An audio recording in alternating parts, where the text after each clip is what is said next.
من قرأ الفاتحة.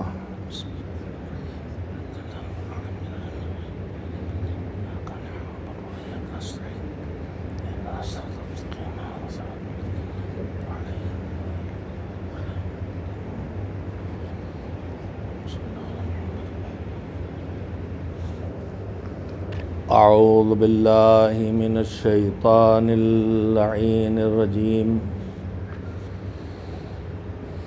بسم الله الرحمن الرحيم. الحمد لله رب العالمين،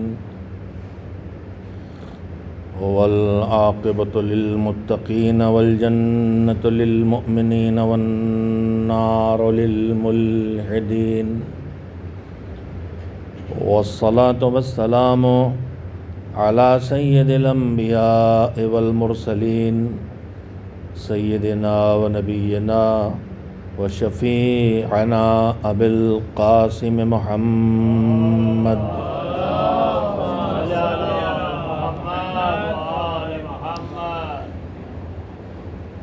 وآله الطيبين الطاهرين المعصومين المظلومين، واللعنة الدائمة الباقية على أعدائهم أجمعين من الآن إلى يوم الدين. أما بعد، فقد قال رسول الله صلى الله عليه وآله وسلم: إني تارك فيكم الثقلين، كتاب الله وعترتي أهل بيتي.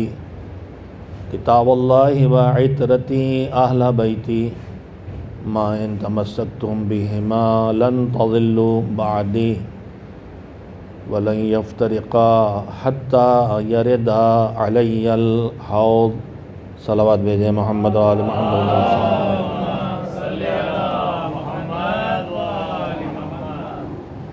ایام عزا اپنے اختتامی مراحل میں ہے، اور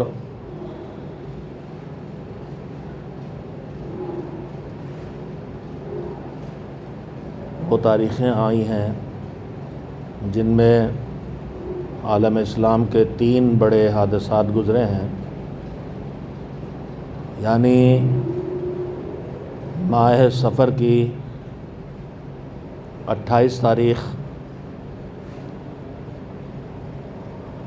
رحمت للعالمین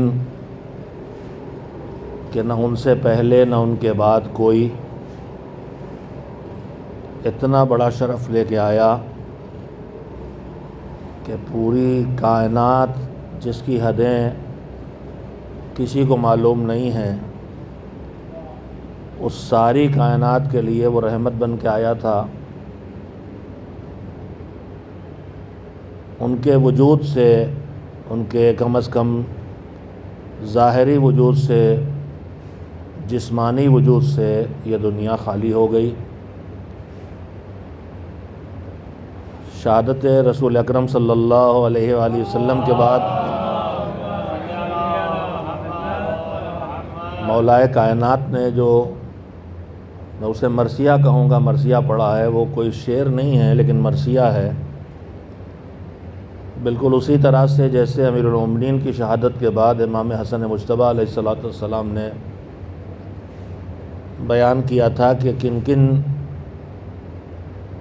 اللہ کی رحمتوں اور نعمتوں سے زمین خالی ہو گئی ہمیشہ کے لیے.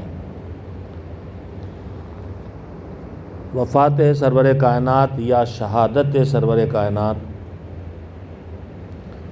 اور اب میں عمر کی اس منزل میں اپنی جہالت کے اقرار کے ساتھ جتنا صاحبان علم و تحقیق کو پڑھ سکا ہوں اور ان کی دلیلیں دیکھ سکا ہوں اور مطالعہ کر سکا ہوں، اس کے بعد ذاتی طور پر اس نتیجے پر پہنچا ہوں، اگرچہ میرے کسی بھی علمی مسئلے میں میرے کسی فیصلے کی کوئی قیمت نہیں ہے، اس کا ہم کم کریں. صلوات بھیجیں محمد.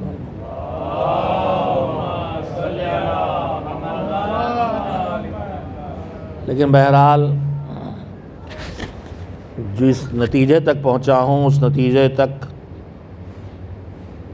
پڑھ کے اپنی صلاحیت پر نہیں تحقیق کر کے، بلکہ جو محققین گزرے ہیں ان محققین کی تحریریں پڑھ کے اس موضوع پر کہ شہادت سرور کائنات کی تاریخ ہے 28 صفر، یا مثلاً وفات، کیا لکھا جائے، وفات ہوئی ہے یا شہادت ہوئی ہے۔ وفات کا مطلب ہے کہ اپنی موت مرنا، اور شہادت کا مطلب ہے کہ دشمن کی کسی سازش کے نتیجے میں یا اسلحے سے موت ہونا، یا زہر سے موت ہونا، یا کسی اور طریقے سے وفات ہونا۔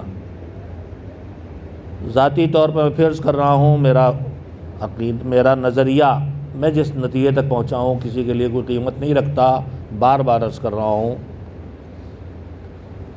لیکن ذاتی طور پر اس نتیجے تک پہنچا ہوں کہ خود سرور کائنات صلی اللہ علیہ وآلہ وسلم بھی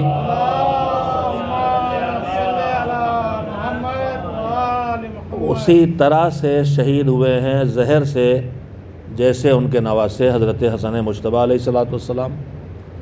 امام حسن کو بھی کئی بار زہر دیا گیا اور آخری زہر کارگر ہوا ہے، اور رسول اللہ کو بھی کئی بار زہر دیا گیا ہے، اور ان کے مارنے کی تدبیریں تو اور بھی ہوئی ہیں، جن میں منافقین پہچانے بھی گئے ہیں، رسول اللہ نے پہچانوایا بھی ہے، اور کچھ لوگ پوچھتے بھی رہے ہیں کہ ان میں میرا نام تو نہیں ہے، وہی جو چور کی داڑھی میں تنکا کہتے ہیں۔ بھائی اگر رسول اللہ کسی کو بتا گئے کہ جو عقبہ والی سازش جس میں رات کے اندھیرے میں اونٹ بھڑکا، تبوک سے واپسی تک، جہاں تک مجھے یاد آتا ہے، تبوک سے واپسی پر گھاٹی میں رات میں اندھیرے میں اونٹ کو بھڑکاؤ اور اونٹ بھڑک کے گر جائے گھاٹی میں، رسول اللہ شہید ہو جائیں، لیکن جب بھڑکانے والے آئے رات کے اندھیرے میں بھڑکانے تو بجلی چمک گئی، جہاں بادل نہیں، جہاں کچھ نہیں، بجلی چمکی اور چہرے دیکھ لیے گئے، اور وہ چہرے بھی رسول اللہ نے بتا دیے۔ اب جن کو بتا دیے تھے، اگر ان سے کوئی بھی مسلمان پوچھے ان میں میرا نام تو نہیں ہے، تو پھر یہ چور کی داڑھی میں تنکے کے علاوہ کچھ نہیں ہے، اور یہ وہی ہے کہ جب چور اپنے کو خود پکڑوا لیتا ہے۔ تو سازش تو عرصے سے چل رہی تھی، پھر وہ زہر سے بدلی، اور زہر میں پھر خواتین شامل ہوتی ہیں، کھلایا جاتا ہے، چاہے وہ یہودن کے ذریعے ہو اور چاہے وہ کوئی اور ذریعہ ہو جس کا پتہ ظاہری طور پر نہ چل سکے، اس لیے کہ جب کسی قتل کی تحقیق حکومت کے ہاتھوں میں ہو اور حکومتیں ہی اس قتل میں شامل ہوں تو پھر مجرم کبھی پکڑا نہیں جاتا ہے۔ اور آج کی دنیا جتنی چالاک ہے، پہلے سے اتنی چالاکیاں تھیں، آج بھی گھروں میں دشمنان دین 50 سال پہلے سے اپنی عورتیں پہنچاتے ہیں تاکہ ان کے گھر میں وہ پیدا ہو جائے جو 50 سال بعد ہمارے کام آئے۔ ابھی جو سعودی عرب کے ظالم اور غاصب ولی عہد نے اسرائیل سے دوستی کی ہے، اس سے ایک انٹرویو لیا گیا کہ فلسطینی مسلمانوں پر ظلم اور ہر جگہ ظلم، تم ان یہودیوں کے لیے تمہارے دل میں کیا ہے، نفرت ہے کہ کوئی نرمی کا گوشہ ہے؟ کہا نہیں، ان کے لیے میرے دل میں نرمی کا گوشہ ہے۔ وجہ کیا ہے؟ اس کی ماں یہودن ہے۔ تو یہ تدبیر آج کی نہیں، پرانی تدبیر ہے کہ جب جو ذمہ داران دین ہوں ان کے گھروں میں وہ عورتیں پہنچائی جائیں جو وقت ضرورت کام آویں، چاہے سند رہیں اور چاہے نہ رہیں۔ یہ اور بات ہے کہ وہاں تربیت کرنے والے ایسے ہیں کہ اگر دشمن کی اولاد بھی لے کے اس گھر میں آ جائیں تو ذرا صلاحیت پانے کی ہے تو وہ علی کا اولاد نہ ہوتے ہوئے بھی محمد علی کا بیٹا ہو جاتا ہے۔ بہرحال میں اصل بات کہنے سے دور نہ جاؤں، تھوڑے سے وقت میں مجھے ان مجالس میں گفتگو کرنا ہے۔ تو پہلی تاریخ ہے شہادت رسول اکرم صلی اللہ علیہ وآلہ وسلم کی 28 صفر۔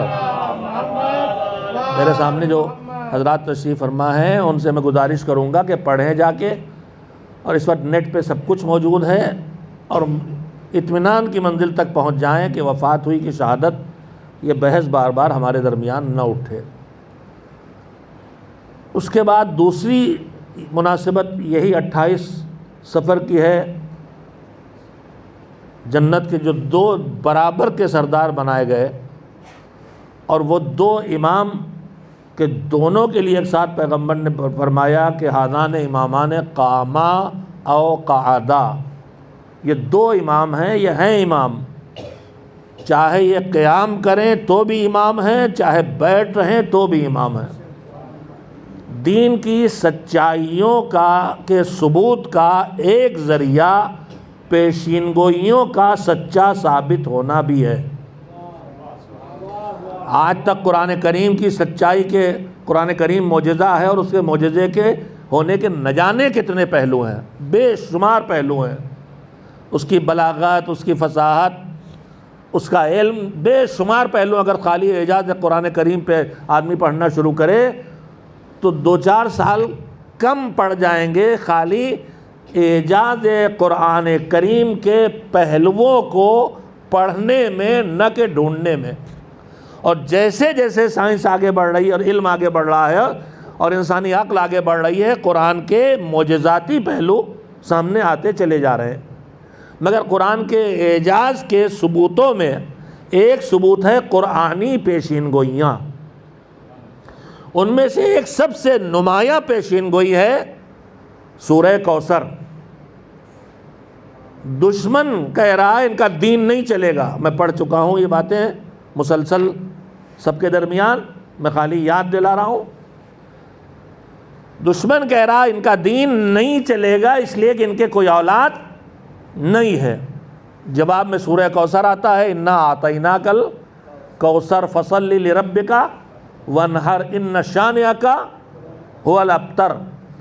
2 باتیں کہیں پہ اللہ نے اس میں، خوش دونوں ہیں پیشین گوئیاں۔ ایک جو اس وقت دشمن اتنی بڑی تعداد میں ہے، یہ تمہارا دشمن ہے، یہ جتنے ابو سفیان اور ابو جہل اور ابو لہب اور ہمارے بزرگوں کی نگاہ میں جتنے ابو ہیں، اسی طرح میں پوری تاریخ دہرا دیتے تھے، ان کی نسلیں ابتر، دم کٹی ختم ہو جائیں گی، ڈھونڈے نہ ملیں گی کہ کہاں معاویہ کی اولاد ہے اور کہاں یزید کی اولاد ہے اور کہاں کس کی اولاد ہے۔ لیکن اس کے مقابلے میں یہ تمہیں تانا دے رہے ہیں کہ تمہاری کی اولاد نہیں، تو سنو، انا اعطیناک الکوثر، ہمیں تم کو کثرت اولاد سے نوازا ہے، ساری نعمتیں کثرت سے دی ہیں، اس میں حوض کوثر بھی ہے، اس میں کثرت اولاد بھی ہے۔ تو پیشین گوئی تھی اس وقت جب ان کے اولاد نہیں ہے، پیشین گوئی ہے کثرت اولاد کی۔ 14 صدیوں میں سادات مارے گئے، کاٹے گئے، بھگائے گئے، مٹائے گئے، مگر زمین پہ پھیلے ہوئے گواہی دے رہے ہیں اللہ نے سچ کہا تھا، ہم موجود ہیں۔ مٹانے والے مٹ گئے، یہ بھی قرآن کی سچائی کا ثبوت ہے۔ جنہیں مٹایا جا رہا تھا وہ اولاد پیغمبر، اتنی اولاد کی کسی اور کے ہیں؟ اچھا، سادات کے زیادہ بچے بھی ہوتے ہیں تو بعض ہمارے غیر سادات حضرات جو کہیں کہیں غریب سادات کی مدد کرتے ہیں انہیں برا بھی بہت لگتا ہے کہ اتنے کیوں پیدا کر ڈالے۔ تو بات وہی جو ہم پیدا کرنے والوں سے اللہ کہہ رہا ہے تم سے کیا مطلب، روزی تو وہ دینے والا ہے۔ اور جو رسول اللہ نے کہا تھا کہ جب لڑکی پیدا ہوگی تو ٹیڑھا میڑھا منہ بنایا تو کہنے لگے تیرا کیا ہے، روزی اللہ دے گا، تجھے ایک پھول مل گیا، خوشبو تیرے لیے ہے۔ روزی کا ٹھیکیدار ہم بن گئے ہیں، ساری مصیبت اسی سے آ گئی۔ ایک صلوات بھیجیں محمد والے۔ یہ ساری یہودی سازشیں ہیں۔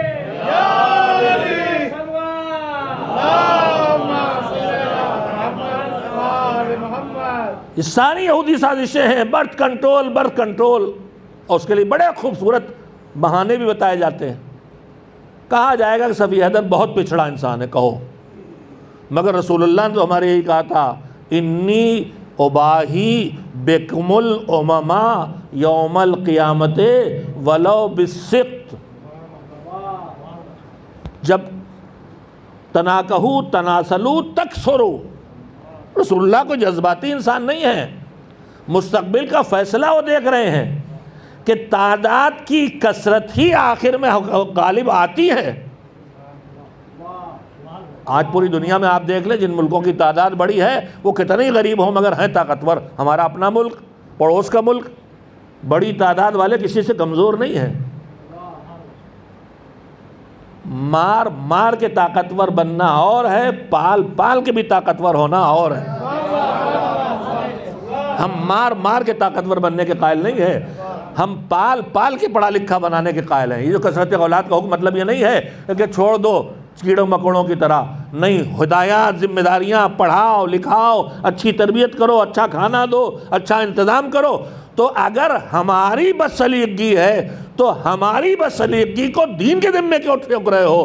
اس کے احکام کو کیوں بدل رہے ہو؟ اولاد کی کثرت نہیں، بس دو ہم دو ہمارے دو، ٹھیک ہے ہمارے ملک میں اگر ضرورت ہے وہ ایک الگ بات، لیکن پوری انسانیت میں یہ یہودیت کا پرچار ہے۔ کیوں؟ اس لیے یہی ایک مذہب ہے جو اپنے اندر باہر والے کو آنے نہیں دیتا، اور یہی ایک مذہب ہے جو اندر بھی اپنے کو بہت بڑھانے نہیں دیتا۔ اور اسی کی سازش اس وقت جو کورونا کو ہتھیار بنا کے ملکوں کو تباہ کیا جا رہا ہے کہ ان کو کاروبار بند رکھواؤ یا ملک فقیر ہو جائیں، ہمارے محتاج ہو جائیں۔ اور انہوں نے ہی مل کے سازش رچائی ہے کہ دنیا کی 2/3 آبادی کو 3 طریقوں سے مار ڈالنا ہے، یا اسی بیماریوں وباؤں سے مار ڈالنا ہے، یا آپس میں لڑا کے مار ڈالنا ہے، یا فقر و تنگدستی کا شکار کر کے قحط زدہ کر کے مار ڈالنا ہے۔ وہ پوری دنیا کو غلام بنا کے رکھنا چاہتے ہیں، لہذا بوڑھا نہیں رہے زمین پہ، بیمار نہیں رہے زمین پر۔ یہ سازشیں ہیں جن کے نمونے آپ سب دیکھ رہے ہیں۔ جو بیمار پہنچ گیا اچھے اسپتال، نہیں رہا زمین پہ۔ اور کورونا آج تک سڑک پہ مانگتے کسی فقیر کو ہوا ہی نہیں، آج تک سڑک پہ کسی غریب کو میں نے مرتے دیکھا ہی نہیں، نہ ڈھانٹا نہ پاٹا نہ ہاتھ، گندگی کا مجسمہ، بھوکا پیاسا، مگر کسی کو نہیں دیکھا کورونا مر گیا ہو۔ کسی نے میری آواز سن رہے کسی ایک کو کورونا سے مرتے کہیں دیکھا ہو تو بتائے، گھر میں مرتے دیکھا ہو تو بتائے، سڑک پہ مرتے دیکھا ہو بتائے۔ مرے تو کہاں؟ اسپتال جا کر۔ تو مرے بھی وہی ہیں جو اسپتال جا کر والی زندگی بسر کر رہے تھے اکبر کی زبان میں۔ ایک صلوات بھیجے محمد والے محمد۔ ہاں، کٹی زندگی ہوٹلوں میں، یہ چیزیں تو کوئی آیت تھوڑی پڑی جو آپ پوری نہ کر سکے۔ کٹی زندگی ہوٹلوں میں، مرے اسپتال جا کر۔ ماڈرن زندگی کی ترجمانی 70 سال پہلے اکبر الہ آبادی نے کی تھی۔ خیر، تو بات سے بات نکلتی چلی جا رہی ہے۔ قرآن کے معجزاتی پہلو ہے پیشین گوئی کا سچا ثابت ہونا، اسی میں کثرت اولاد ہے۔ قرآن جیسے کثرت اولاد کی پیشین گوئی کر رہا ہو سچی ثابت ہوئی ہے، اسی طرح سے حضور کا ارشاد کہ ہذان امامان قاما او قعدا، ایک الف لگا ہے دونوں جگہ، یہ دونوں قیام کریں یا بیٹھ جائیں، کھڑے ہوں یا بیٹھ جائیں، امام ہیں۔ کھڑے ہیں تو بھی امام، بیٹھ جائے تو امام، یہ بھی کوئی کہنے کی بات ہے؟ اگر کہا جائے مولوی صاحب ابھی میرے اللہ ان سب کچھ سلامت رکھے شاگردوں کو، کہ مولوی صاحب ہے میرے، چاہے کھڑے ہوں چاہے بیٹھے ہوں چاہے سو رہے ہیں، کوئی کہنے کی بات؟ تو رسول اللہ کیا کہہ رہے ہیں؟ یہ تھوڑی کہہ رہے ہیں، تھوڑا عربی سیکھ لیجیے۔ چاہے یہ قیام کریں چاہے یہ بیٹھ رہیں، چاہے حسین جہاد کے لیے اٹھے تو بھی امام ہے، اور چاہے حسن مصلحت دین میں اپنوں کے ہاتھوں بھی ذلتیں برداشت کر کے پھر بھی بیٹھ رہے کہ دین بچانا ہے، مسلمان بچانا ہے، انسان بچانا ہے، انسان کو ظلم سے بچانا ہے، تب بھی یہ امام ہے۔ نہ اس پہ شبہ کرنا نہ اس پہ شبہ کرنا۔ تم میں جو سلوجو ہوں گے ان کی سمجھ میں حسین نہیں آئیں گے، جو جنگجو ہوں گے ان کی سمجھ میں حسن نہ آئیں گے، مگر تم رسول سے سنو تو سنو، حسن بھی تمہاری ضرورت ہے، حسین بھی تمہاری ضرورت ہے، صلح بھی تمہاری ضرورت ہے، جہاد بھی تمہاری ضرورت ہے۔ ایک صلوات مل جل کے بھیجے محمد۔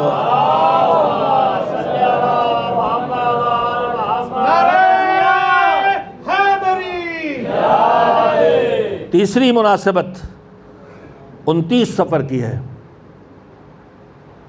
بڑی تعداد میں روایات ہیں جو 29 سفر ہمارے 8ویں امام حضرت علی رضا علیہ السلام کی شہادت کی تاریخ بتاتے ہیں۔ اہل بیت علیہ السلام کی مظلومیتوں میں ایک مظلومیت یہ بھی ہے کہ ہمیں ان کے یوم ولادت اور یوم شہادت ہر وقت ہر جگہ یقینی طور پر معلوم نہیں ہو سکے۔ چند معصومین ہیں جن کے بارے میں خود رسول اللہ صلی اللہ علیہ وسلم، اسلام مسلمانوں کے دو طبقے ہیں، بڑا طبقہ اہل سنت، برادران اہل سنت کا، ان کے یہاں تاریخ معین نہیں ہے کہ کب پیدا ہوئے۔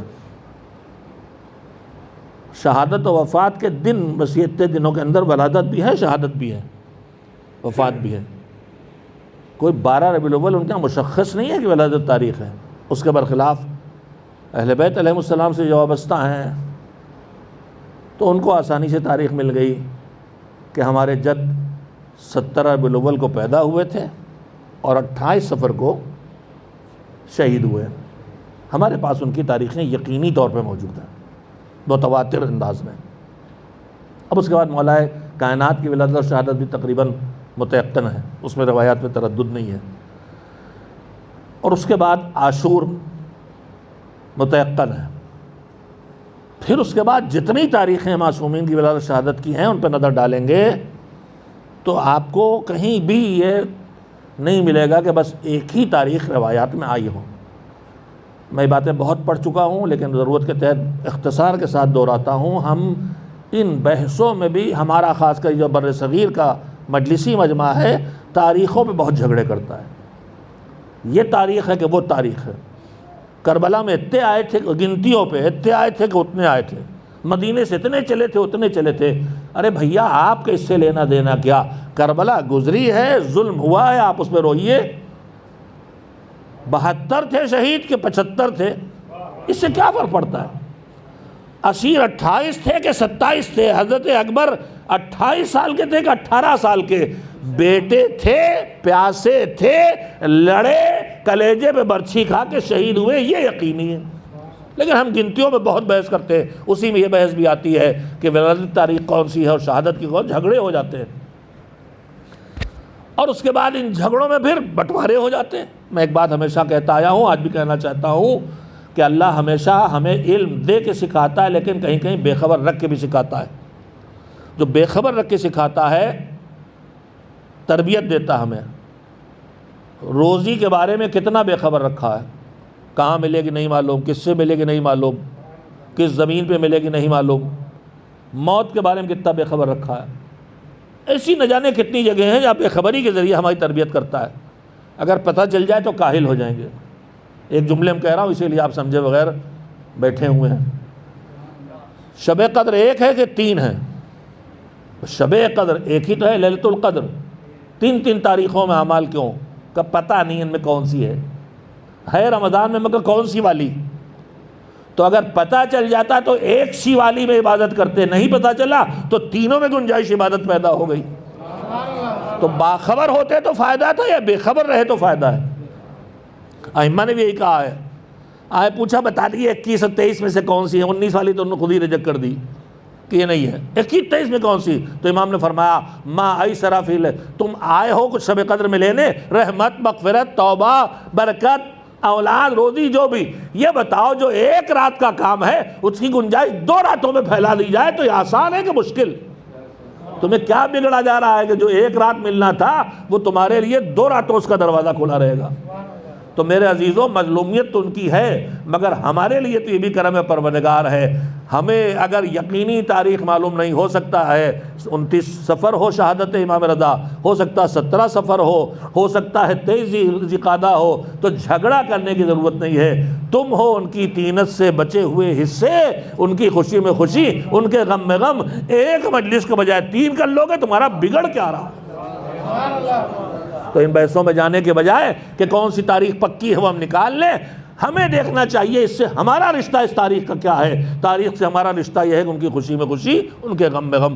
تو 29 صفر کی تاریخ امام رضا علیہ السلام کی شہادت کے سلسلے میں بھی روایت مروی ہوئی ہیں۔ یہ 2 مجلسیں جو مجھے پڑھنا ہے، جو ہمارے چاہنے والوں نے نیو جرسی کے پہلی مسجد امام باڑہ کمپلیکس جو جمعہ مسجد بنی اور بہت بڑی ماشاءاللہ، اس کے میزبان حضرات ہیں، ان کے لیے مجلس پڑھنے کی سعادت حاصل ہوئی ہے۔ اب جو میرے پاس وقت بچا ہے میں اپنے دوسرے امام حضرت حسن مجتبیٰ علیہ السلام سے مربوط گفتگو کرنا چاہتا ہوں۔ میں نے جو حدیث آپ کے سامنے پیش کی ہے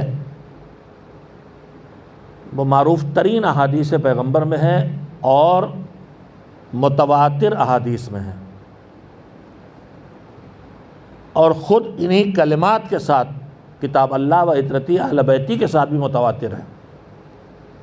متواتر کا مطلب آپ سب جانتے ہیں کہ جس کا پیغمبر سے لے کے آج تک سلسلہ روایت میں ہر سلسلے میں پیغمبر سے سننے والے، متواتر روایت تب کہلاتی ہے جب کم سے کم 4-5 لوگ ہوں جنہوں نے ان سے سنا ہو جس معصوم سے حدیث منسوب ہے۔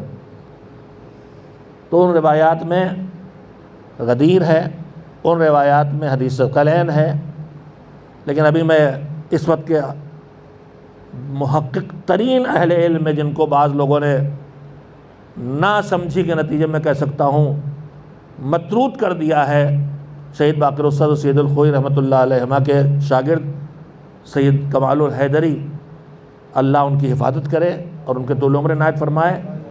ان کی تحقیقی گفتگو اکثر سنتا رہتا ہوں۔ انہوں نے واقعہ کربلا پہ جو بحث کی ہے، آج کربلا سے انکار کرنے والے پیدا ہو گئے ہیں۔ اب یہ نہ سوچئے کہ کربلا ہوئی کہ نہیں ہوئی، یہ کوئی موضوع نہیں ہے۔ انہوں نے اس پر بحث کی ہے اور اس کا پہلا مرحلہ کیا ہے کہ واقعہ گزرنے کے بعد خبر آتی ہے، مگر واقعہ کربلا وہ کربلا ہے کہ جس کی خبر واقعے سے پہلے دی گئی۔ تو میں بھی پڑھتا رہتا ہوں، لیکن خاص بات جو انہوں نے فرمائی کہ رسول اکرم صلی اللہ علیہ وآلہ وسلم کی زبان سے کربلا کے گزرنے کا واقعہ جو ہم لوگ اکثر مسند احمد ابن حنبل سے پڑھتے ہیں کہ جناب ام سلمہ کو دروازے بٹھا کے اندر گئے رسول اللہ، کسی کو آنے نہ دینا، اور امام حسین آئے اور بچہ ہے تڑپ کے چھلانگ مار کے، چھوٹے بچے نکل گئے، رسول اللہ کے پاس پہنچ گئے، رسول اللہ نے بھی کہا آنے دو، اور پھر سینے پہ اندر آئیں تو دیکھا کہ رو رہے ہیں، تو قصہ سنایا کیا ہوا، کہ پیار کر رہا تھا، فرشتہ آیا اور کہا کہ تم اسے چاہتے تو وہ شہید ہوگا، کہاں شہید ہوگا، تو بتایا کہ کربلا میں زمین بھی دکھائی اور یہ مٹی بھی دی ہے، اور وہ مٹی دی جناب ام سلمہ کو جو خون بنی شہادت حسینی کے بعد۔ یہ روایت تواتر کی حد میں سید کمال الحیدری کے کلمات میں کہ اتنی بڑی تعداد پیغمبر سے کسی واقعے کی روایت میں دیکھنے کو نہیں ملتی، جتنی بڑی تعداد اس واقعہ کربلا کی پیشین گوئی میں پیغمبر کی زبان سے آئی ہے۔ انہوں نے کہا میں نے اپنے محدود علم کے ذریعے، ان کا علم محدود نہیں، ہم لوگ مقابلہ میں سمندر ہے، باقی ہر متواضع، ہر عالم منکسر مزاج ہوتا ہے اور ہر منکسر مزاج عالم ہو سکتا ہے، جو اکڑو خواہ ہو وہ عالم ہونا ان کا مشکل ہے، الف سے ہو سکتے ہیں، حمزے والے اگر بنتا ہو، جیسے شاعر اور متشاعر ہے، شاعر بیچارہ متواضع مزاج ہوتا ہے، متشاعر دعائیں چاہیے اور یہ لیجئے وہ لیجئے، ویسے یہ نقلی عالم آج کل زیادہ زور کرتے ہیں۔ 10 سال کی محنت کا نتیجہ، ارے یار کیوں بیوقوف بنا رہے ہو بھائی، کسی سے سن کے آئے ہو بتا رہے ہو، 10 سال اس سال کچھ نہیں، کسی نے 10 سال نہیں لگائے، ہم 50 سال سے اپنے بزرگوں سنتے چلے آ رہے ہیں، تم کہہ رہے ہو 10 سال کی محنت کا نتیجہ ہے۔ تو انہوں نے کہا کہ متواتر روایات جتنی سید الرسل سے منسوب ہیں، جن میں تواتر کے لیے کم سے کم 4-5 راوی ہونا چاہیے جنہوں نے پیغمبر سے سنا ہو، ان میں ان ساری روایات میں واقع کربلا کی پیشین گوئی سب سے زیادہ راوی اس میں موجود ہیں پیغمبر سے سننے والے، جس میں ازواج ائمہ بھی ہیں، جس میں پیغمبر کے بعد جو خلفاء ہوئے وہ بھی ہیں، اور اس کے بعد دیگر اصحاب اور اہل بیت بھی ہیں، یعنی جتنی قسمیں پیغمبر کے ارد گرد کے انسانوں کی ہیں، ازواج، اہل بیت، اصحاب، خلفاء، سب اس میں راوی ہیں۔ اور اس کے بعد راوی ہی نہیں ہیں، پیغمبر روئے ہیں اور سننے والوں میں بھی کچھ روئے ہیں، جن کے دل نرم تھے وہ روئے اور جن کے دل نرم نہیں تھے وہ نہیں روئے ہیں۔ بہرحال یہ پیشین گوئی، سچی پیشین گوئی جو تواتر کے ساتھ آئی ہے وہ واقع کربلا کی ہے۔ تو کربلا یقینی ہے، عاشور یقینی ہے، شہادت حسینی یقینی ہے، یہ ساری چیزیں ہیں، لیکن اس کے علاوہ جھگڑا کرنے کی ضرورت نہیں ہے۔ حضرت حسن مجتبیٰ علیہ السلام کے سلسلے میں جو بات عرض کرنا چاہتا تھا، جو میں نے حدیث ثقلین اس کے پڑھی ہے کہ یہ متواتر حدیث ہے۔ انی تارک فیکم الثقلین، میں اپنے بچوں اور جوانوں کے لیے وہ دہراتا ہوں جو مجلسی مجمع کے لیے ضرورت نہیں ہوتی۔ انی تارک فیکم الثقلین، میں تمہارے درمیان دو بھاری بھرکم چیزیں چھوڑ کے جا رہا ہوں اور دونوں بالکل برابر کے ہیں۔ ثقلین، اگر یہ ثقل ہے تو وہ بھی ثقل ہے، یہ نہیں کہا کہ یہ اونچا یہ نیچا ہے، دونوں بالکل برابر کے ہیں۔ کتاب اللہ ہے وعطرتی، اللہ کی کتاب، وعطرتی اہل بیتی، اہل بیت کی بہت تشریح کی گئی، ان کو بھی شامل کر لو، ان کو بھی شامل کر لو۔ پیغمبر نے اہل بیت کو بھی پہچانوا دیا، عطرتی میری اولاد، میرے اہل بیت۔ اب جو عطرت ہے وہی اہل بیت ہے، اور جو اہل بیت ہے وہی عطرت ہے۔ ادھر ادھر ڈھونڈنے نہ جانا کہ ازواج کو بھی لے آؤ، اصحاب کو بھی لے آؤ۔ عطرت ہے پیغمبر، اہل بیت ہے پیغمبر، یہ بدل ہے۔ میرے بچے سامنے بیٹھے ہو جانتے ہیں، عطرتی اہل بیتی، عطرت کے بعد واہ واہ نہیں ہے۔ کون سا بدل کہلاتا ہے یہ؟ 40 سال ہو گئے مجھے پڑھے، کوئی بتائے گا؟ بدل کل ہے شاید، جان القوم اجمعون اقطعون وغیرہ وغیرہ ٹائپ کا شاید ہے، یا جو بھی ہوگا ہوا کرے۔ غلط بھی کرو گا تو کوئی کہے گا نہیں کہ غلط کرو، بڈھے ہونے کا فائدہ ہے۔ ایک صلوات بھیجے محمد۔ ارے بھیا ابھی تو ٹائم باقی ہے، صلوات اتنی ہلکی ہو گئی۔ انی تارک فیکم الثقلین، کتاب اللہ و عطرتی اہل بیتی، اللہ کی کتاب میری عطرت اور اہل بیت، ما ان تمسکتم بہما، جب تک تم ان دونوں سے تمسک رکھو گے۔ تمسک کیا ہے؟ میں پڑھتا رہتا ہوں، پڑھ چکا ہوں۔ تمسک اطاعت کا نام نہیں ہے، تمسک معرفت کا نام نہیں ہے، تمسک ان پر ایمان لانے کا نام نہیں ہے، تمسک ان سے محبت کرنے کا نام نہیں ہے، تمسک ان سے مودت کرنے کا نام نہیں ہے، تمسک ان کی اطاعت کرنے کا نام نہیں ہے، تمسک ان کے اتباع کا نام نہیں ہے۔ یہ سب تمسک سے پہلے ہے۔ سب سے پہلے معرفت آتی ہے، معرفت محبت تک لاتی ہے، محبت اور معرفت ایمان تک لاتے ہیں، ایمان آگے بڑھتا ہے اطاعت تک لاتا ہے، اطاعت کرتے کرتے اتباع تک آتا ہے آدمی، اور جب اتباع بھی ہر وقت ہونے لگے تو تمسک سے بدل جاتی ہے۔ اس لیے کہ اتباع میں تھوڑا فاصلہ ہوتا ہے، تمسک میں فاصلہ بھی نہیں رہ جاتا، یوں پکڑنا تمسک ہوتا ہے۔ جب تک قرآن اور حدیث، قرآن اور اہل بیت کو یوں پکڑے رہو گے، ایک ہاتھ میں قرآن ایک ہاتھ سے اہل بیت، جدھر گئے وہ ادھر گئے تم۔ اور یہ دو ہے مگر الگ الگ نہیں لے جائیں گے کہ گھبراؤ کہ قرآن ادھر لے کے چلا اور اہل بیت ادھر لے کے چلے، ویسے ہی نہیں لے جائیں گے جیسے دو رسول کے کاندھوں میں بیٹھے تھے، ایک زر رسول کی حسن کے ہاتھ میں، ایک حسین کے ہاتھ میں۔ رسول اللہ اگر ایک داہنی طرف لے گیا کہ بھائی طرف، کہا نہیں یہی نہیں ہونے والا، مجھے پتہ ہے، اس لیے کہ دونوں امام ہیں۔ تو یہ قرآن اور اہل بیت برابر کے ہیں، ان دونوں کو پکڑ کے رکھو۔ ایسا کبھی نہیں ہوگا کہ قرآن کا ہے دائیں مڑ اور اہل بیت کا ہے بائیں مڑ، اور یہ دائیں بائیں مڑ تو کہیں گے نہیں، یہ دونوں ہمیشہ کہیں گے سیدھے چل سیدھے چل سیدھے چل۔ ایک صلوات بھیجیں محمد و آل محمد۔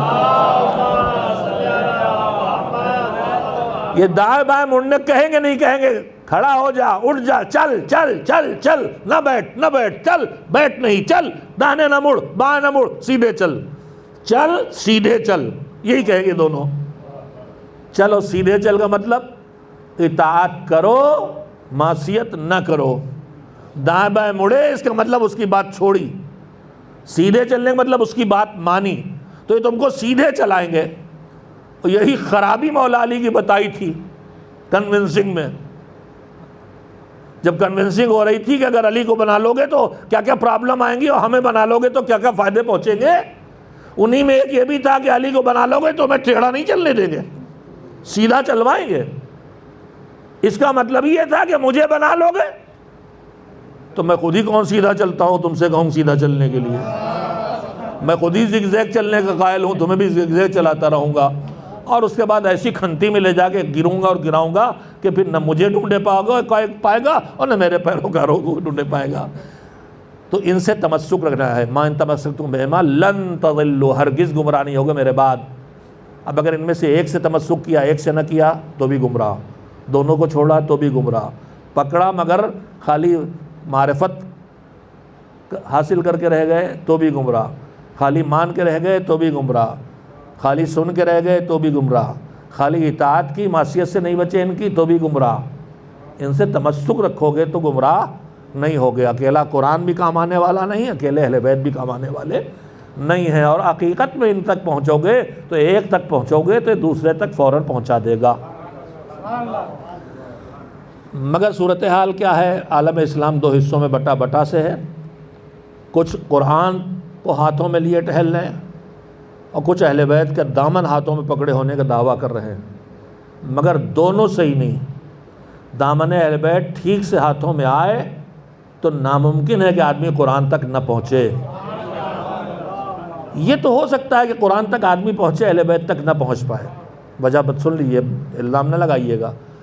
اہل بیت علیہ السلام بڑی صراحت کے ساتھ قدم قدم پہ قرآن کی طرف ڈھکیلتے ہیں۔ قرآن پڑھو، قرآن یاد کرو، قرآن پہ عمل کرو، قرآن کی تلاوت یوں کرو، پوری زندگی میں قرآن کو بسائے ہوئے ہیں صراحت کے ساتھ، اس لیے کہ صراحت میں کسی طرح کا کوئی خطرہ نہیں ہے کہ اگر قرآن کی صراحت سے نام لے لیں گے تو کچھ دشمن آئیں گے جو اس قرآن کے نام کی وجہ سے مٹانے لگیں گے ان چیزوں کو جہاں قرآن کا لفظ آیا ہے۔ توجہ دے، ایک بہت باریک مسئلہ ہے۔ اکثر کہا جاتا ہے آخر علی اور آل علی امام تھے، معصوم تھے، راہبر تھے، تو قرآن میں صراحت سے ان کے نام کیوں نہیں آئے؟ ہم آپ کیا سمجھ سکتے ہیں اللہ کی مصلحتوں کو؟ قرآن میں اتنا ہی صراحت سے آیا ہے جتنا دشمن کو مٹانے لائق نہ لگے۔ انما ولیکم اللہ ورسولہ والذین آمنوا الذین میں آیت چھوڑ کے بدلنے پہ لگے ہیں، مگر علی آ جاتا تو قرآن بھی بدل دیا جاتا۔ اب سمجھو کہ نام علی کیوں نہیں آیا؟ نام علی اس لیے نہیں آیا کہ یہ صراحت پورے قرآن کو مٹا دیتی، تو پورے قرآن کا مٹ جانا ٹھیک تھا، یا جو بات صراحت سے نہیں کہی جا سکتی اسے چھپا چھپا کے قدم قدم پہ کہہ دیا جائے کہ جو صدق کے دل سے آئے گا وہ لے کے جائے گا اور نتیجے تک پہنچ جائے گا۔ ایک صلوات بھیجے محمد و آل محمد۔ قرآن تک صراحت سے اہل بیت پہنچاتے۔ اگر ہم اہل بیت سے وابستہ ہیں تو پھر ہمارے ہاتھوں میں قرآن، ہماری زندگی میں قرآن، ہمارے گھروں سے قرآن کی تلاوت، ہمارے پاس قرآن کے حفظ کا مزاج سب ہونا چاہیے۔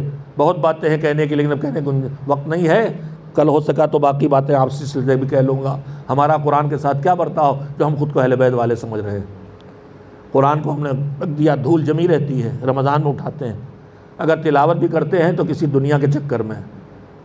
سورہ واقعہ پڑھ بھی رہے ہیں تو روزی کمانے کے لیے، یاسین پڑھ رہے ہیں۔ ہمارا مزاجی زیارت عاشورہ بھی حسین کی محبت میں کہاں پڑھتے ہیں؟ زیارت عاشورہ تو اس لیے پڑھتے ہیں کہ یا اولاد مل جائے، پیسہ مل جائے، یا آخرت میں شفاعت مل جائے۔ اس میں حسین کی محبت کہاں ہے؟ بے غرض پڑھ کے دکھاؤ۔ میں نے کہا دہرایا ہے، جب سے پڑھا ہے میں بھی اس کیفیت کو محسوس کرتا ہوں۔ کوئی عالم ایک بار روتا ہوا حسین پہنچا، کہا آج تک آپ سے ملنے ہم آئے نہیں، کوئی نہ کوئی کام لے کے آئے آپ کے پاس، اولاد چاہیے، پیسہ چاہیے، بیماری سے صحت چاہیے، ہمیشہ کام لے کے آتے ہیں، آپ سے ملنے ہم آج تک آئے کہاں ہیں؟ ویسے قرآن ہمارے ہاتھوں میں اگر آتا ہے تو کس لیے آتا ہے؟ کسی غرض سے آتا ہے، مرنے والوں کو ثواب پہنچانے کی غرض، صدقے دم نکلنے میں آسانی کی غرض، مسافر کی حفاظت کی غرض، بچے کی حفاظت غرض، ترکیبیں پہ ایجاد کر لی۔ مسافر کی حفاظت قرآن کے نیچے گزارنے سے نہیں ہونے والی، مسافر کی حفاظت قرآن کے احکام کے نیچے رہنے سے ہونے والی ہے۔ مگر بہرحال ہم نے اپنے اپنے طریقے ایجاد کر لیے، تو ایک طرف وہ ہیں جو قرآن ہاتھوں میں لیے مطمئن ہم قرآن والے، اور ایک طرف ہم اہل بیت والے۔ میں نے عرض کیا کہ قرآن والا اہل بیت تک نہ پہنچے تو تھوڑا اس کو دے سکتے ہیں چانس، اس لیے کہ قرآن میں اہل بیت کا صراحت سے تذکرہ، لفظ اہل البیت آیا مگر کون اہل البیت نہیں آیا، تو اگر نہ پہنچ پائیں تو قابل قبول ان کا عذر ہو سکتا ہے۔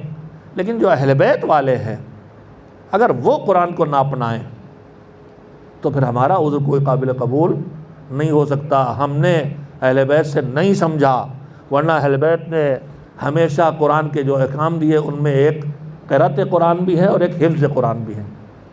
حفظ قرآن کا کتنا اجر و ثواب آپ سب جانتے ہیں۔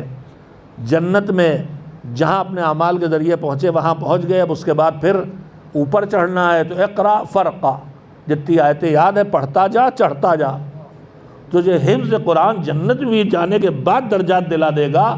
ہمارے یہاں نکتے بن گئے، ہم حافظ قرآن نہیں، ہم محافظ قرآن ہیں.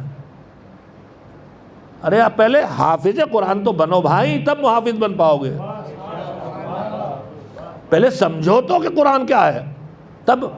اسی کا نتیجہ ہوا قرآن سے دوری، نتیجہ کہ چند گمراہ ذاکر جو ممبروں پہ آ گئے اور آیتوں کو گڑھی ہوئی روایتوں کے ذریعے معنی پہنا کہ جو ہمارے جوانوں کو سمجھائے دے رہے وہ ہمارے عقیدے بنتے چلے جا رہے. اس لیے کہ ہم نے قرآن کو چھوڑ رکھا.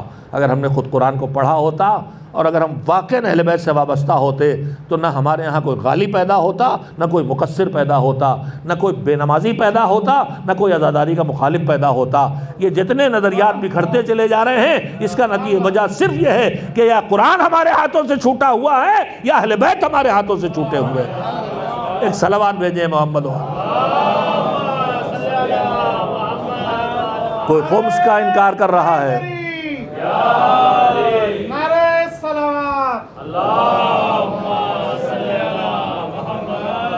کوئی خمس کا انکار کر رہا ہے، کوئی پردے کا مذاق اڑا رہا ہے، کوئی نمازوں کو ساقط کرائے دے رہا ہے، کوئی مجلسوں کو فضول خرچی بتا رہا ہے. اگر کوئی ایسا ایک آدھ پاگل نکل آئے، ورنہ سچی بات یہ ہے کہ فرضی دشمن بھی کھڑے کیے گئے. یہ جو عزاداری کے مخالف کا ایک لفظ بولا جا رہا ہے، ان کا مصداق ڈھونڈنے جائیے تو ڈھونڈے نہیں ملے گا. مجھے آج تک واقعی شیعوں میں کوئی ایسا نہیں ملا جو عزاداری کا مخالف ہو.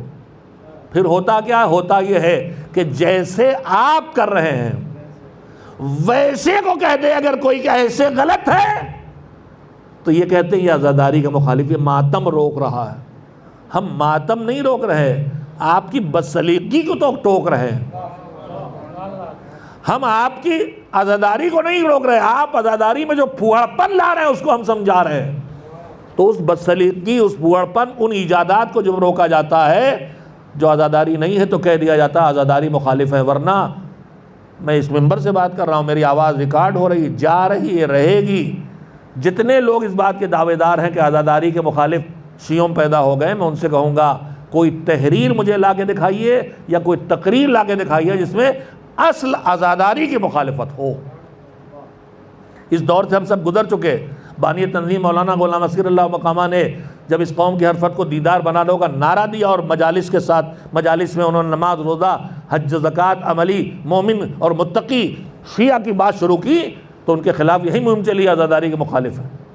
اور اسی مہم میں شافل اسی ٹیم کے ایک بزرگ نے جو باشعور تھا اس نے کہا تھا غلام عسکری کو عزاداری مخالف نہ کہیے، لوگ مانیں گے نہیں.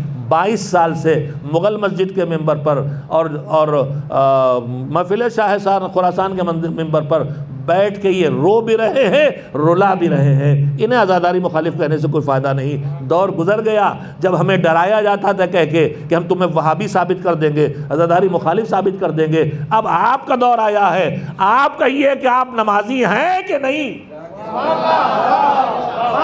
ہم تو عزادار ہیں اور آپ سے اچھے عزادار ہیں، اس لیے کہ آزادی ویسے کرنا چاہتے ہیں جیسے ہمارے ائمہ نے ہم کو بتایا ہے، اور آپ عزاداری ویسے کرنا چاہتے ہیں جیسے آپ کے باپ دادا بقول آپ کے کرتے آئے تھے. آپ کے باپ دادا کا عمل نہ آپ کے لیے حجت ہے نہ میرے لیے حجت ہے.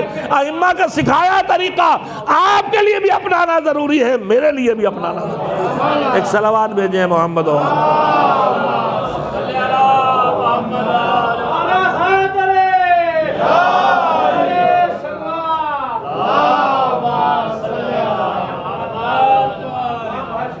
کل کی مجلس اور باقی انشاءاللہ. اب میں دونوں معصومین کا تذکرہ سمیٹ کے ضرور کروں گا. میں اس وقت اسی جگہ بات کو روکتا ہوں. میں نے جملہ کہا جیسے عزاداری ہمارے ائمہ نے سکھائی، اس کا مطلب یہ نہیں ہے کہ کچھ کام مخصوص کر کے دے گئے اور کہہ گئے کہ بھئی یہی کرنا. میں بار بار یہ بات کہتا رہا ہوں کہ اللہ نے جو ہمیں حکم دیے ہیں اچھے کاموں کے وہ 2 طرح کے ہیں. ایک یہ ہے کہ یہ کرو اور ایسے کرو، نماز پڑھو اور ایسے پڑھو، تشہد پڑھو اور یہ پڑھو، اذان کہو اور یہ کہو. یہ ہے عبادات توقیفیہ. ان میں ہمیں ہاتھ لگانے کی کوئی گنجائش نہیں ہمارے لیے، نہ بڑھانے کی نہ گھٹانے کی۔ ہمیں لگ رہا چھوٹ گیا ہے، تشہد میں سعادت ثالثہ چھوٹ گیا، ارے بھیا یہ تشہد اللہ کا ڈیزائن کیا، رسول اللہ کا پڑھا، 12 اماموں کو پڑھا ہوا ہے، اب تم بیٹھے ہو چھوٹ گیا۔ کیا کہاں آئے، کیسے آئے، یہ تم سے بہتر وہ لوگ جانتے تھے۔ کہاں ولایت چھوٹ گئی اس میں، کہاں ذکر علی چھوٹ گیا اس میں؟ عالم اسلام کے ہر تشہد میں صلوات شامل ہے کہ نہیں؟ اور عالم اسلام کے ہر تشہد میں چاہے شیعہ نہ ہو، اس صلوات میں چاہے وہ دم کٹی صلوات بھیجتے ہو، مگر نماز کی صلوات میں آل اور اہل بیت شامل ہے کہ نہیں؟ تو تم اتنے بے خبر کیوں ہو کہ آل کا تذکرہ آتے ہو پھر بھی سمجھتے ہو علی کا ذکر نہیں آیا؟ ذکر علی آ تو گیا، سلیقہ تمہارا چلے گا یا سلیقہ اس کا چلے گا جس نے تمہیں سلیقہ سکھانے کے لیے نبی اور امام بھیجے ہیں؟ ایک صلوات بھیجے ہیں محمد و آل محمد۔ عزاداری کا کوئی طریقہ معین نہیں کیا گیا، کچھ چیزیں فطرت سے آدمی میں آتی ہیں۔ غم زدگی خود انسان کے اوپر کیفیتیں طاری کرتی ہے، اس میں گریہ ہے، اس میں ماتم ہے، سینہ پیٹنا، سر پیٹنا، چہرہ پیٹنا، بال نوچنا سب ہے، مگر شریعت نے ہمیں ہر جگہ حدود رکھی ہے۔ ہمارا باپ مر جائے، ماں مر جائے، اولاد مر جائے، ہم بے قابو ہو کے اپنے کو کوٹ ڈالیں، سر دیوار سے پھوڑ ڈالیں، اتنی زور گھوسے سینے پہ ماریں کہ مر جائیں، یہ سب کر سکتے ہیں جذبات میں، مگر دین وہاں بھی حد معین کرتا ہے۔ لہذا اظہار غم کے 2 طریقے ہیں، کچھ کہ دین حد معین کرتا ہے اور کچھ دین جہاں رکاوٹ نہیں کھڑی کرتا، ہمیں ان حدوں کا خیال رکھنا ایک۔ اس کے بعد جب ادھر سے کوئی طریقہ معین نہیں ہے تو ہمارے ثوابدید پر، ہمارے شعور پر، ہمارے سلیقے پر خود کر کے بتا گئے کہ کس طرح چلو، کس راہ پہ چلو، کن حالات میں کیسے کیا کرو کیا نہ کرو، سب وہ بتا گئے، ہمیں ان سے نظیریں ہمارے سامنے، مگر اس کا یہ مطلب نہیں جیسے انہوں نے کیا بہت ہی کریں گے، معین نہیں کیا گیا۔ اس طریقہ یہ ہے کہ 2 ہی کام عزاداری پہ ہوں گے۔ ایک پہلی شرط یہ ہے کہ وہ ہو کہ جس کو دیکھ کے دیکھنے والا سمجھے یہ کوئی غمزدہ انسان ہے۔ اگر میں جلوس میں مثلا میں بطور مثال کہہ رہا ہوں، خالی گھٹنوں چلنا شروع کر دوں تو کوئی یہ سمجھے کہ کوئی غمزدہ انسان ہے، یہ سمجھے گا شاید بیچارے کے پیر ٹوٹے ہیں، بیمار ہے، یہ تو سمجھے گا، مگر کوئی یہ نہیں سمجھے گا کہ میں غمزدہ ہوں۔ لیکن اگر میں زمین پہ بیٹھ کے چھاتی پیٹ رہا ہوں ایسے تو ہر آدمی کہ کوئی مصیبت پڑی اس پہ۔ تو عزاداری وہی چیز بن سکتی ہے جس کو دیکھ کے دیکھنے والا چاہے باخبر نہ ہو، دیکھتے ہی سمجھ جائے کوئی مصیبت زدہ ہے۔ اور اس کے بعد حکم دیا گیا ان کو یاد کرو، تو پھر ان کو یاد کرنے کی وہ چیز جو جس کو دیکھ وہ یاد آ جائے، وہ بھی عزاداری کا ذریعہ بن جائے گی۔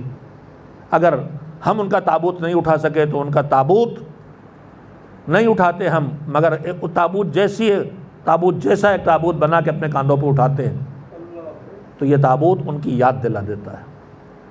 ہم نہیں تھے کربلا میں، حسین کے ساتھ جنگ میں بھی شامل نہیں ہوئے اور حسین کو جنگ کرتے دیکھ بھی نہیں سکے، مگر ان کی مظلومیت کا احساس ہو جاتا ہے کہ جب خون میں ڈوبے ہوئے جسم والا کوئی گھوڑا تیر اس کے بدن میں چبھے ہوئے ہوں، وہ ہمارے سامنے کھڑا کر دیا جا لا کے۔ ہمارے بزرگوں نے چاہے وہ پنجہ ہو علم کا، چاہے وہ مشکیزہ ہو، ہر چیز کی سادگی کو برقرار رکھتے ہوئے ایسے کیا تھا کہ دیکھ کے کربلا یاد آ جائے۔ ہم نے اس سے کچھ آگے چیزیں ایجاد کر لی، وہ ایک الگ بحث ہے، لیکن ابھی جو چیزیں تھیں بزرگوں کے دور سے جو کربلا یاد دلاتی تھی، ہم نے اس سے وہ کیفیت چھین لی ہے۔ اس سے زیادہ بدنصیبی کچھ نہیں۔ ذوالجناح کے نام پر ہم سونے چاندی کے زیوروں سے اور گلاب کے پھولوں سے گھوڑوں کو اتنا لاد دیتے ہیں کہ کربلا یاد نہیں دلاتا وہ گھوڑا۔ کربلا تو وہی گھوڑا یاد دلائے گا جس کے بدن پہ تیر چبھے دکھائی دے، خون بہتا ہوا دکھائی دے، پیشانی خون میں ڈوبی ہوئی ہو، آہستہ آہستہ چلتا ہوا یا دوڑتا ہوا خیام حسینی کی طرف جا رہا ہو کہ جا کے ابھی آواز دے گا تو سکینہ دوڑ کے آ جائے گی کہ بابا آ گئے۔ اس جیسا گھوڑا دکھاؤ تو مجھے کربلا یاد آئے گی۔ علم اتنا پھولوں سے لادو اور اتنا ہنر دکھاؤ کہ میرے دماغ اس ہنر میں لگ جائے، وہ مجھے کربلا یاد نہیں دلائے گا۔ کربلا وہ یاد دلائے گا جہاں پھریرا خون میں ڈوبا ہو، اور جہاں مشکیزہ سوکھا لٹکا ہو تاکہ یاد آ جائے، اور جہاں پنجہ ہاتھ کا دکھائی دے رہا ہو تاکہ یاد آ جائے عباس کے سر سے خون بہا تھا، علم پہ گرا تھا، عباس کے ہاتھ کٹے تھے، عباس اپنی بھتیجی کے لیے پانی نہیں لا سکے تھے۔ بس عزیزو ہمیں سمجھداری سے عزاداری اور ہر عبادت کرنا چاہیے، خود بھی یاد کرنا ہے، دوسروں کو بھی پہچانوانا ہے، دوسروں کو بھی متوجہ کرنا ہے۔ حضرت حسن مجتبیٰ علیہ السلام کے لیے میں کچھ نہ پڑھ سکا آج، میں شرمندہ ہوں ان سے بھی اور ان کی مادر گرامی سے، ان کے بھیا سے بھی، مگر جب مظلوم زندگی گزری۔ ہم لوگ شہادتوں کی کیفیتوں میں بہت روتے ہیں، رونے کی منزل بھی ہے، مگر مجھے کبھی کبھی ان کی شہادتوں سے زیادہ ان کی تنہائیوں پہ رونا آتا ہے۔ مجھے علی کے سر پہ ضربت لگنے سے تکلیف ہوتی ہو تو سب کو ہوگی، مگر جب علی ممبر پہ بیٹھ کے کہتے ہیں میرا دوست کہاں ہے، میرا عمار کہاں ہے، اور جب علی کہتے ہیں میں تم سے کہتا ہوں چلو بے حیا، تو تم کہتے ہو سردیاں ہیں گرمیوں میں چلیں گے، اور گرمیاں ہیں سردیوں میں چلیں گے، تو مجھے علی کی بے کسی زیادہ ستاتی ہے۔ ویسے ہی حسن مجتبیٰ کا زہر سے شہید ہونا، سید سجاد جب روتے تھے یہی کہا گیا تھا کہ اتنا روئیں گے، کہا اتنے مارے گئے ہیں، ایک یوسف غائب ہوئے تھے اتنا روئے تھے، ہمارے گھر سے اتنے مارے گئے ہم نہ روئیں، کہا شہادت آپ کی میراث ہے، تو یہی تو کہا تھا کیا یہ بھی میراث ہے کہ ہماری بیویوں پھوپھیوں بچیوں کے سروں سے چادریں چھینیں؟ کیا قیدی بنا کے پھرائے جانا بھی ہماری میراث؟ تو شہادت تو ان کی میراث تھی، مگر ان کی وہ مظلومیت زیادہ تڑپاتی ہے۔ چاہنے والے خود بستر نیچے سے کھینچ لیں، اگر سید سجاد کا بستر کھینچا تھا تو ظالم یزیدیوں نے کھینچا تھا، تو اگر حسن مجتبیٰ کا بستر تو بظاہر جو چاہنے والے ساتھ تھے انہوں نے کھینچا، اور چاہنے والے نہیں تھے، وقت پرست لوگ تھے، اور دشمن کی تلوار پڑے تو اور بات ہے، یہاں تو بظاہر جو ساتھ کے فوجی ہیں وہی تلوار مار کے زخمی کر رہے ہیں۔ اور چھوڑیے جو واقعاً ان کو امیر مانتے، اس سے زیادہ دل دکھانے والی بات کیا ہو سکتی ہے کہ آ کے کہنے والا سلو کی حسن نے کس کے لیے؟ ان کو جان کا خطرہ نہیں تھا، سلو کی تھی امت کو بچانے کے لیے، قتل و خون سے روکنے کے لیے، مسلمانوں کے خون بہانے سے روکنے کے لیے، حفاظت کے لیے، تشیع کی حفاظت کے لیے، مگر جن کی جان بچانے کے لیے سلو کی ذلت برداشت کی، اگر وہی آ کے کہے کہ السلام علیک یا مذل المومنین، مومنین کے ذلیل کرنے والے تمہارے اوپر سلام ہوتے، اس سے زیادہ دکھانے والی بات کیا ہوگی؟ مگر ان سارے دکھوں کے ساتھ زندگی اخلاق اور تبسم کے ساتھ بسر کر کے وہ لمحہ آ گیا کہ رات کے سناٹے میں ایک مرتبہ جو قے ہوئی تو جلدی سے جو برتن رکھا گیا تو کلیجے کے 72 ٹکڑے ٹوٹ کے نکل آئے، جمع ہو گئے اہل حرم، آ گیا بھیا چھوٹا بھائی، بس یہ بتا دو میرے بھیا یہ ظلم کس نے کیا ہے؟